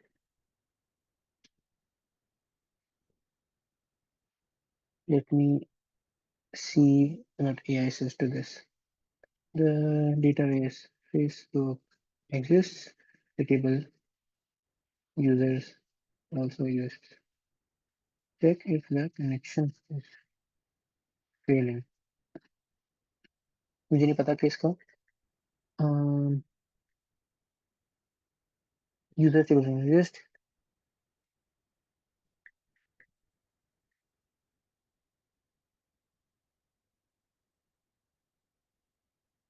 हम चेक कर लेते हैं। हम क्या करते हैं कि हम डीबीवर खोलते हैं, डीबीवर में जाके देख लेते हैं, ये ठीक है।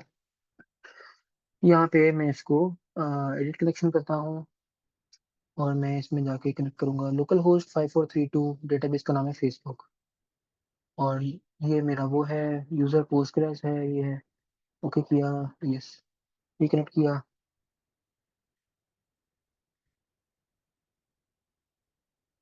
Facebook schemas public tables, interesting, tables में कुछ भी नहीं आ रहा, very strange. If I close disconnect and then connect again, connect, connects, लेकिन टेबल कोई नहीं है इसके अंदर, very strange, tables and tables, very strange, table कोई आया नहीं। ठीक है, हम नया टेबल यहाँ से बना लेते हैं, वैसे तो वहां से भी हो जाना चाहिए था। मैं यहाँ पे जाके देखता हूँ कि कैसे होता है। इन dbeaver I connected to this db on the table on there, but in PSQL CLI it's there। अगर मैं यहाँ पे जाके /d+ करता हूँ, यूजर्स का टेबल तो है, पर वो, उई मैंने कनेक्ट नहीं किया था यार, ओए होए,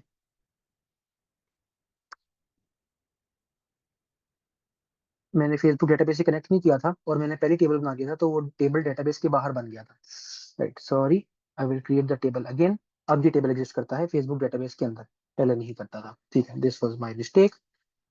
pnpm run dev once again, I will now submit this and it will now fail, user created successfully। if we go back and use dbeaver now, tables को मैं करता हूँ रिफ्रेश, तो ये यूजर्स के टेबल आ गए मेरे पास। इसमें मैं जाता हूँ, तो यहाँ पे मैं डेटा में जाऊंगा तो ये मेरे पास यूजर पड़ा हुआ है रोहान हुसैन, एंड ये पासवर्ड पड़ा हुआ है, ये देख रहे हैं, ये हमारी हैश पड़ा हुआ है पासवर्ड का, ठीक है। तो so far things I think are understandable. I need to ask in chat, chat में इधर थम्स अप कर दें या चैट में लिख दें, you are so far following.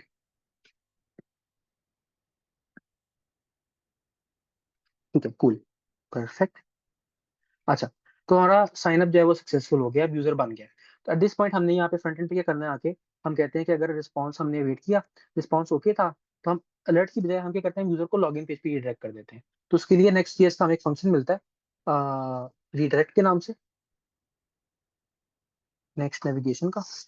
उसमें हम यूजर को स्लैश और स्लैश लॉगिन पे रिडायरेक्ट कर देंगे, ठीक है। और हाँ, that's it. In that case अब मैं दोबारा ट्राई करता हूँ, मैं फॉर एग्जांपल मोहम्मद वलीद बनाता हूँ, waleed@yahoo.com, और मैं पासवर्ड सेम रख रहा हूँ। साइन अप करते हैं, मैं पेज को रिफ्रेश कर लेता हूँ वैसे। Mohammed Waleed, waleed@yahoo.com, my secret password, my secret password, ये साइन अप। और ये देखिए हम लॉगिन पेज पे रिडायरेक्ट हो गए हैं, और यहाँ पे आपको ये ब्राउजर कह रहा है कि सेव कर ले पासवर्ड, में सेव भी कर लेता हूँ। और आप यहाँ पे अगर डेटाबेस में जाएंगे अपने, यहाँ पे मैं रिफ्रेश करूंगा तो यहाँ पे वलीद भी आ गया है। और चूंकि दोनों यूजर का पासवर्ड मैंने सेम रखा था, इनका हैश भी सेम है, ये देखें, ठीक है। तो everything looks good right now. अब आ जाते हैं इसके ऊपर कि हमें यूजर को लॉगिन कैसे करवाना है। उसके लिए यहाँ पास एक लॉगिन का एंड पॉइंट होना जरूरी है। ऐप डॉट, अगेन हम एक पोस्ट एंड पॉइंट बनाएंगे स्लैश और स्लैश लॉगिन के नाम से, ठीक है। इसमें भी यूजर अगेन हमें रिक्वेस्ट बॉडी के अंदर दो चीजें भेजेगा, उसका ईमेल और उसका पासवर्ड, ठीक है। और हम उसे चेक करेंगे, ठीक है। तो पहले तो हमें क्या करना पड़ेगा कि हमें इस पासवर्ड का हैश निकालना पड़ेगा। हम क्या करते हैं कि हम अगेन पासवर्ड का हैश निकालते हैं ऐसे करके, ठीक है। या दो तरीके होते हैं, एक ये कि आप इस तरह पासवर्ड का हैश निकालें, और फिर एक सिलेक्ट क्वेरी रन करें जिसमें आप वेयर क्लॉज में लिखें कि हमें वो रोल आके दो जिसका ईमेल ये हो और पासवर्ड ये हो, ठीक है। तो आपको अ, अगर ऐसी कोई रो मिल जाए तो यूजर को लॉगिन कर दे, वरना ना करें। एक और तरीका हम ये करते हैं कि हम सबसे पहले क्वेरी रन करते हैं, ठीक है। I will say await pool dot query, जिसमें हम select star from users where email is equal to $1, ठीक है। और यहाँ पे $1 में मैं ईमेल दे देता हूँ। हम पहले यूजर का ईमेल, इस ईमेल के जरिए यूजर को गेट करते हैं, ठीक है, पूरा यूजर। तो हम कहते हैं ये हमारे पास रिजल्ट आ गए, गया रिजल्ट डॉट रोज में एक ही रो होगी, हम रो काउंट देख लेते हैं। If result dot row count is equal to 0, ठीक है। तो इसका मतलब क्या है कि हमें कोई ऐसा यूजर नहीं मिला जिसकी ये ईमेल हो, ठीक है। इन दैट केस हम response dot send dot status 401 which is unauthorized वो भेज देते हैं। डॉट जेसॉन, उसमें हम लिख देते हैं मैसेज ईमेल और पासवर्ड वाज इनकरेक्ट। अब इवन तो हमें पता है कि ईमेल इनकरेक्ट है, लेकिन हम यूजर को नहीं बताएंगे, ये भी एक सिक्योरिटी चीज है। आपने यूजर को ये नहीं बताना कि ईमेल इनकरेक्ट था या पासवर्ड इनकरेक्ट था, वरना यूजर क्या कर सकता है कि वो रैंडम ईमेल्स ट्राई कर करके वो एरर की बेस पे बता सकता है कि कौन कौन से ईमेल्स आपकी वेबसाइट पे एग्जिस्ट करते हैं कौन से नहीं करते।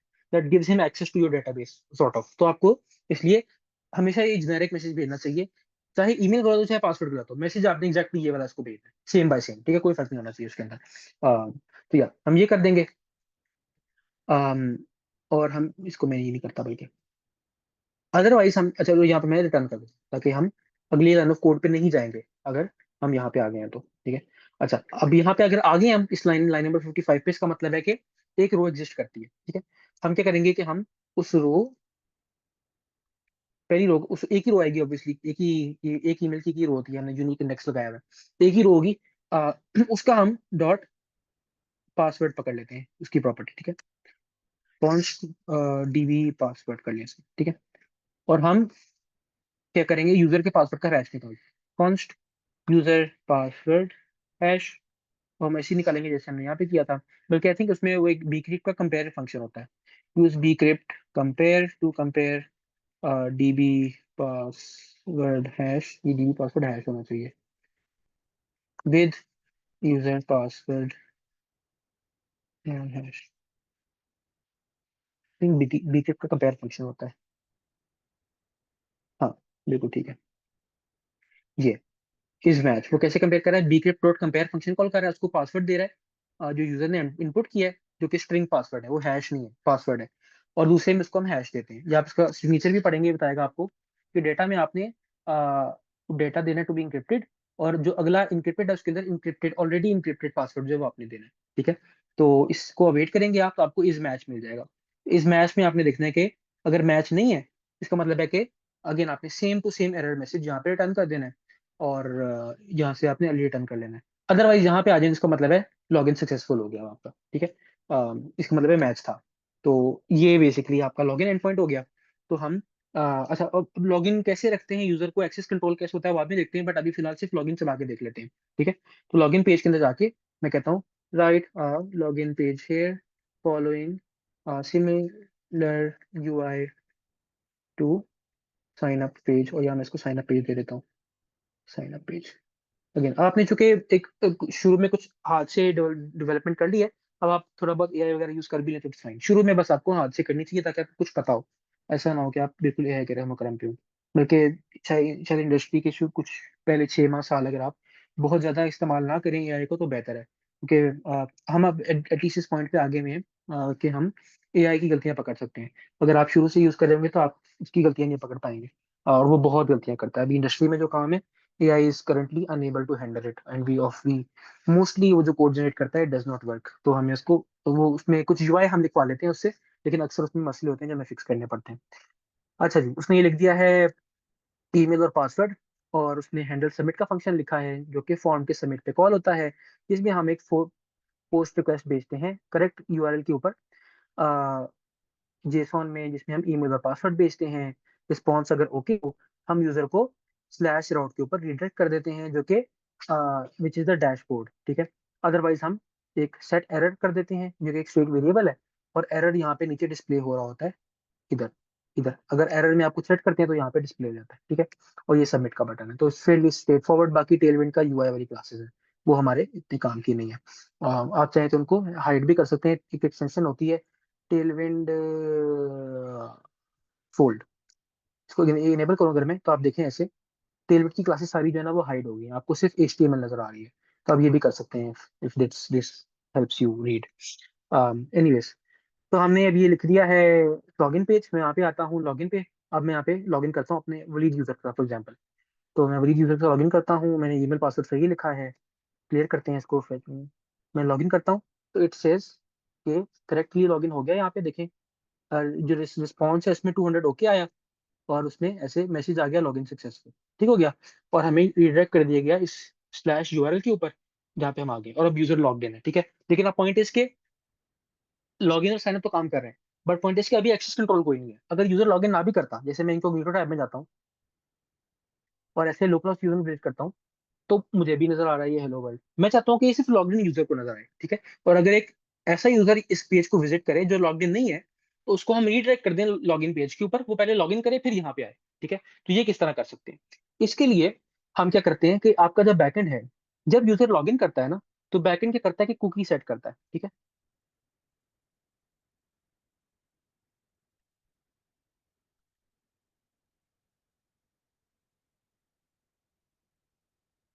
ठीक है, उसके लिए हम एक लाइब्रेरी यूज करते हैं, और आप रिस्पॉन्स भी यूज कर सकते हैं। ये देखें रिस्पॉन्स डॉट कुकी, उसमें तो जो कुकी कुकी क्या होती है, अच्छा अब तक ने आपने कुकीज नहीं पढ़ी। कुकीज ये होती है basically whenever your front end back end are communicating with each other, cookie serves as कह लो के स्टेट।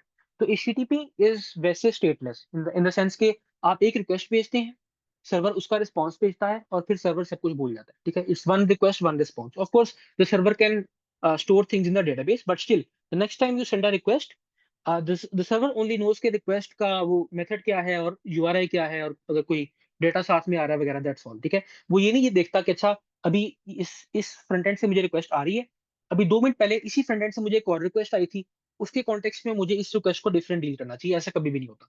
वो प्रीवियस रिक्वेस्ट को नोट नहीं करता। एक रिक्वेस्ट आती है, सिर्फ उस रिक्वेस्ट के अंदर जो चीज पड़ी हुई है उसकी बेस पे वो उसको रिस्पॉन्ड करती है। But sometimes you want to remember things across request, और वो क्या है मसला यहाँ पे हम ये चाह रहे हैं कि जब यूजर एक दफा लॉगिन को रिक्वेस्ट भेजे, ठीक है, और यूजर सक्सेसफुली अगर लॉगिन कर जाता है, तो आज के बाद, इस पॉइंट ऑफ टाइम के बाद, जो भी सब्सिक्वेंट रिक्वेस्ट जाएंगी उसमें the server should have some way of knowing कि यूजर लॉग्ड इन स्टेट में, ठीक है। तो cookies provide a way to store that state, और कुकीज ये होती हैं कि when your backend will send this response, अभी ये रिस्पॉन्स जाएगा, रिस्पॉन्स के साथ में वो कुछ कुकी सेट कर देगा। कुकी क्या होती है, इट्स अ की वैल्यू पेयर, जिस तरह जेसॉन ऑब्जेक्ट में होता है ना, कीज होती है उसके अगेंस्ट वैल्यू पड़ी होती है। यहाँ पे भी ऐसे ही है, ठीक है। मैं कुकी बना रहा हूँ जिसका ये उसका कुकी कुकी का नाम इसे कहते हैं, कुकी का नाम है ये, ठीक है। और उसके अंदर डेटा जो पड़ा हुआ है वो ये है, मैंने यूजर का ईमेल एड्रेस उसमें रखा हुआ है। ये आप फिलहाल इग्नोर कर दें, this is the type of the cookie. हाँ, बस एचटीटीपी ओनली कुकी होती है और एक दूसरी कुकी भी होती है, HTTP only cookie is more secure. स्टिल आप इसको इग्नोर कर दें। आप बेसिकली ये इमेजिन करें यहाँ पे कि एक की वैल्यू ऑब्जेक्ट ऐसे करके ये हमने रिस्पॉन्स के साथ भेज दिया, ठीक है। और इसे हमने कह दिया कि ये कुकी है, ठीक है। तो इसका सिंटैक्स ये है, ठीक है। ऐसे यूजर ईमेल में हमने कुकी भेज दी है। तो रिस्पॉन्स जब आएगा ना, उसमें ब्राउजर के पास वो कुकी आ जाएगी, ठीक है। जब रिस्पॉन्स आएगा, ब्राउजर क्या करेगा, इसको अपने पास सेव कर लेगा। और हर दफा आज के बाद फ्यूचर में जब इस सर्वर को कोई और रिक्वेस्ट जाएगी, साथ में ये कुकी भी भेज देगा, करेगा ऑटोमेटिकली, ठीक है। तो whenever the backend sends a cookie या सेट्स अ कुकी, ठीक है, the browser saves it and then remembers कि आज के बाद जब भी इस बैकएंड को फ्यूचर में कोई भी रिक्वेस्ट भेजनी है तो उसमें वो कुकी भी भेजनी है। कुकी की एक्सपायरी डेट भी होती है जो क्या यहाँ पे बैकएंड सेट भी कर सकता है, ठीक है। आई थिंक यहाँ पे एक्सपायरी, हाँ एक्सपायर्स, यहाँ पे आप मिली सेकंड्स के अंदर एक्सपायरी टाइम बताते हैं, 1 दिन 2 दिन 4 दिन जितना भी। अगर नहीं पते तो कुकी हमेशा के लिए वैलिड रहती है। अमूमन आप कह सकते हैं कि आप 4 दिन लेट से कह लें, तो 4 दिन बाद यूजर की कुकी एक्सपायर हो जाएगी, यूजर खुद ही लॉग आउट हो जाएगा, ठीक है। बट फिलहाल हम इसको इग्नोर करते हैं कि हमें कुकी सेट करें, ठीक है। अब होगा ये कि फ्रंट एंड के ऊपर आपको ये नजर आएगा, अगर मैं जाता हूँ लॉगिन पे और मैं वरीद यूजर से लॉगिन करता हूँ, लॉगिन, ये लॉगिन है, ठीक है। अब यहाँ पे रिस्पॉन्स में देखेंगे हेडर, रिस्पॉन्स हेडर्स के अंदर यहाँ पे कहीं पे सेट कुकी का ये हेडर आ रहा होगा, जिसमें ये पड़ा हुआ है user email is equal to this, ठीक है। तो यहाँ से आपको कुकी आ जाती है और यहाँ पे आप देख भी सकते हैं कुकीज के अंदर जाके ये यूजर ईमेल की ये कुकी सेट की गई है, ठीक है, इस डोमेन के ऊपर, ठीक है। और ये एक्सपायर कब करती है, इस सेशन पे एक्सपायर कर देगी, एक्सपायरी डेट तो हमने बताई नहीं है। विच मीन्स के जब भी इस लोकल होस्ट डोमेन के ऊपर इस बैकएंड को बेसिकली जब भी कोई रिक्वेस्ट जाएगी, साथ में कुकी भी हमेशा जाएगी, ठीक है। तो अब और इसका फायदा क्या है, अब फायदा बताता हूँ। लेट्स से यहाँ पे एक और रूट है जो कि प्रोटेक्टेड रूट है, app dot gate slash protected, ठीक है। ये सिर्फ लॉग इन यूजर को एक्सेसिबल होना चाहिए, ये जो एंड पॉइंट है, ठीक है। इसमें लेट्स से हम एक सीक्रेट टेक्स्ट को यूजर को दिखाते हैं, secret text only for log in users, ठीक है। अभी तो क्या सीन है कि लोकल होस्ट 4000 स्लैश क्या नाम है यूआरएल का, प्रोटेक्टेड, इस पे कोई भी बंदा जाता है तो ये नजर आ जाता है उसको, ठीक है। बल्कि यहाँ से मैं, हाँ ठीक है, ये टेक्स्ट ही सेंड हो रहा है। अब मैं क्या करता हूँ, मैं अपने फ्रंट एंड से ये काम करता हूँ कि वंस द यूजर इज कह लो कि लॉग्ड इन, ये लॉगिन हो गया जब यूजर का, ठीक है।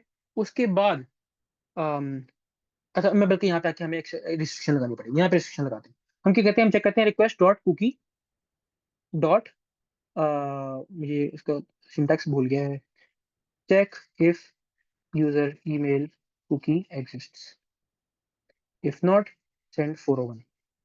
I think cookie dot get होता है, एक्सेप्ट, हाँ, रिक्वेस्ट की कुकीज के अंदर डॉट यूजर डॉट ईमेल अगर पड़ा हुआ है तो फिर हम, अगर अगर नहीं पड़ा हुआ, सॉरी, अगर कुकीज नहीं है या कुकीज के अंदर यूजर ईमेल नहीं है तो हम 401 भेज देंगे, विच मीन्स अनऑथराइज्ड, ठीक है। अच्छा, अब क्या हो रहा है कि अगर मैं ब्राउजर से विजिट करता हूँ इस यूआरएल को तो मुझे वो कहता है अनऑथराइज्ड। वेयर एज अगर मैं अपने फ्रंट एंड से भेजता हूँ, right after the login has succeeded, right after this request has succeeded, मैं ये रिडायरेक्ट बंद करता हूँ। मैं यहाँ पे एक फेच रिक्वेस्ट भेजता हूँ, HTTP local host 4000 slash protected, ठीक है। और इसको हम अवेट करते हैं, कौन सा रिस्पॉन्स देखते हैं उसका, ठीक है। कंसोल डॉट लॉग रिस्पॉन्स, ठीक है,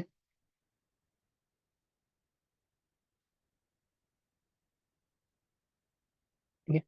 अच्छा, अब देखते हैं ये चीज, I go here to the login page, यहाँ पे मैं वलीद यूजर को लॉगिन कराता हूँ, ठीक है, लॉगिन। और ये प्रोटेक्टेड की रिक्वेस्ट गई, उसने कहा unauthorized, interesting, no user email cookie. हम देखते हैं यहाँ पे जाके कि कुकी गई थी कि नहीं, रिक्वेस्ट हेडर्स, लॉगिन में हमारे पास कुकी आई थी, यहाँ पे कुकी नेचुरल रिक्वेस्ट हेडर्स के अंदर नहीं गई, इंटरेस्टिंग। मैं यहाँ पे चेक कर लेता हूँ कि क्या सीन है।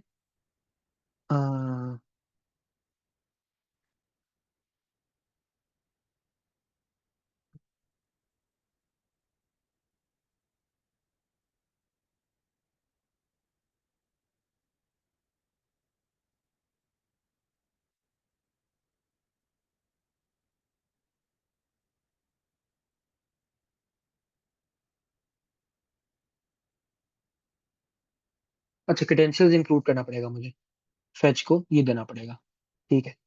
और ये मुझे हर जगह करना पड़ेगा ऐसे, आई थिंक, और फिर यहाँ भी अगले वाले में भी करना पड़े, ठीक है।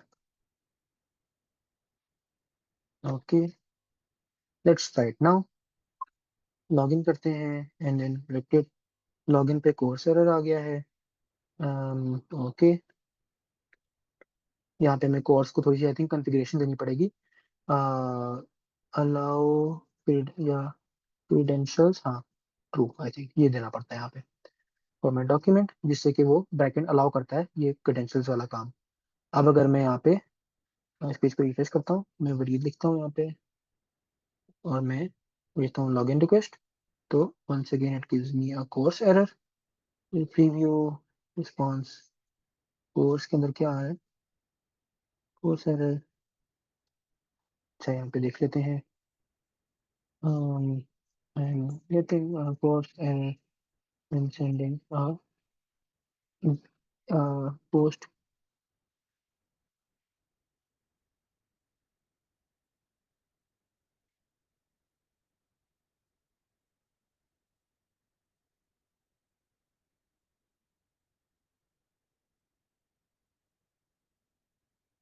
अच्छा, मुझे ओरिजिन बताना पड़ेगा। यस, ठीक है, ठीक है, ठीक है। मुझे बताना पड़ेगा उसको कि जो फ्रंट एंड है वो, उसका ओरिजिन क्या है, किस यूआरएल के ऊपर फ्रंट एंड चल रहा है। ठीक है, अप्लाई, ठीक है। और ये, अच्छा, ये भी चाहिए मुझे, कुकी पार्सर भी चाहिए, ताकि रिक्वेस्ट के अंदर जो कुकीज आती हैं उसको वो ऑटोमेटिकली पार्स भी कर सके। ठीक है, interesting, I did not know कि ये भी करना होता है। कुल, ये अब हम ये सब रिसेट हो गया है, हम आके यहाँ पे रिसेट करते हैं, रिक्वेस्ट भेजते हैं, login, it says connection failure, why, अच्छा, मैंने कुकी पार्सर शायद इंस्टॉल ना किया हो। अ, हाँ, मैंने कुकी पार्सर इंस्टॉल नहीं किया, yes. pnpm add cookie parser, ये नाम है, हाँ, कुकी पार्सर नाम है। अब ये चल रहा है। अब मैं यहाँ से आके लॉगिन की रिक्वेस्ट भेजता हूँ दोबारा, तो अब ये लॉगिन की रिक्वेस्ट चलेगी, 200 आ गया। और प्रोटेक्टेड में देखें, अब हमें ये टेक्स्ट मिल रहा है, और इसमें देखें रिक्वेस्ट की कुकीज के अंदर अब ये यूजर ईमेल कुकी भेजी गई है, ठीक है। तो हुआ ये है कि यहाँ पे आके जब हमने ये रिक्वेस्ट भेज दी, ठीक है, इंक्लूड क्रेडेंशियल्स के साथ, तो रिस्पॉन्स आने पे वो की ब्राउजर ने सेव कर ली। हमें बताना पड़ता है ब्राउजर को कि इस एंड पॉइंट से वो एक्सपेक्ट करे कि इसके अंदर क्रेडेंशियल्स हैं। वो कुकी उसने सेव कर ली, फिर फ्यूचर रिक्वेस्ट के अंदर उसने, हमने कहा कि इंक्लूड करो, तो उसने वो क्रेडेंशियल साथ में भेजे, कुकी साथ में भेजी। बैकएंड को जब प्रोटेक्टेड वाले एंड पॉइंट पे रिक्वेस्ट आई, यहाँ पे बैकएंड ने देखा कुकी के अंदर कुकी पड़ी हुई है, अगर पड़ी हुई है, जो कि इस केस में पड़ी हुई थी, तो उसने ये वाला रिस्पॉन्स भेजा। अदरवाइज अगर हम यही रिक्वेस्ट भेजते बिफोर लॉगिंग इन, तो ये हमें, जैसे कि हमने यहाँ पे आके देखा कि हमें फिर, अच्छा, अब एट दिस पॉइंट तो वो कुकी सेट होगी भी है, but if I open incognito यहाँ पे, तो यहाँ पे मुझे अनऑथराइज्ड आ रहा है, जबकि ब्राउजर के अंदर जब मैं कर रहा हूँ, यहाँ पे मुझे रिस्पॉन्स मिल रहा है, क्योंकि यहाँ पे कुकी सेट होगी भी है इस ब्राउजर विंडो के अंदर। तो यहाँ पे जब भी रिक्वेस्ट जाएगी, आपको अगर ऑल दिखाऊं ये, तो इसके अंदर की भी जा रही है साथ। जबकि यहाँ पे अगर हम आए इनकॉग्निटो टैब के अंदर, यहाँ नेटवर्क टैब में अगर मैं जाकर रिक्वेस्ट भेजूं, तो यहाँ पे देखें कि यहाँ पे कुकी कोई नहीं जा रही, ठीक है। तो इसलिए यहाँ पे आपको अनऑथराइज मिल रहा है। तो ये बेसिकली अब हमें एक तरीका मिल गया है कि अब जब भी हम फ्यूचर में रिक्वेस्ट भेजेंगे, ऐसी रिक्वेस्ट जो कि, कह लो कि ऐसे एंड पॉइंट या ऐसी रिक्वेस्ट जो कि प्रोहिबिटेड है, जैसे कि एक रिक्वेस्ट जिससे फेसबुक पे नई पोस्ट क्रिएट करनी है, वो रिक्वेस्ट पब्लिकली अवेलेबल नहीं होनी चाहिए, वो एंड पॉइंट, ठीक है। जैसे एक यहाँ पे app dot post slash post, ठीक है, एक नया पोस्ट बनाने का एंड पॉइंट, ये प्रोटेक्टेड होना चाहिए, ठीक है। तो इसके शुरू में हम इस तरह से चेक करेंगे क्योंकि एग्जिस्ट करती है कि नहीं करती, ठीक है। और ये भी इससे होगा कि यूजर जब ये पोस्ट रिक्वेस्ट भेजेगा, हमें खुद ब खुद पता होगा कि यूजर कौन है, क्योंकि कुकी में यूजर की ईमेल पड़ी हुई है, ठीक है। अब अगेन इसके ऊपर बाद में बात करते हैं कि ये ना अच्छा तरीका नहीं जो मैंने भी किया है, क्योंकि ये यूजर ईमेल जो है यूजर के ब्राउजर में पड़ी हुई है। यूजर अपनी कुकी अगर एडिट कर ले जाके, और वो अपना ईमेल चेंज करके आपका ईमेल लिख दे, तो यूजर बेसिकली किसी भी यूजर को इंपर्सोनेट कर सकता है, ठीक है, बाय चेंजिंग देयर ईमेल। तो इसलिए हम इस तरह से ईमेल को ऐसे कुकी के अंदर इस तरह से रख नहीं देते, ठीक है, हम इसे इंक्रिप्ट करके रखते हैं। ये चीज जो है हम नेक्स्ट टाइम जब आप आएंगे तो उस टाइम देखेंगे, और एक्सेस कंट्रोल फ्रंट एंड पे किस तरह करते हैं उस टाइम देखेंगे, ठीक है। तो I think this is enough for today's lecture. कल हम ऑथेंटिकेशन को इंशाल्लाह कंटिन्यू करेंगे। तो फॉर नाउ अभी मेरे पास पोलिंग नहीं है, तो I think this is where the lecture ends. If you have any questions, do ask, if not then you can leave.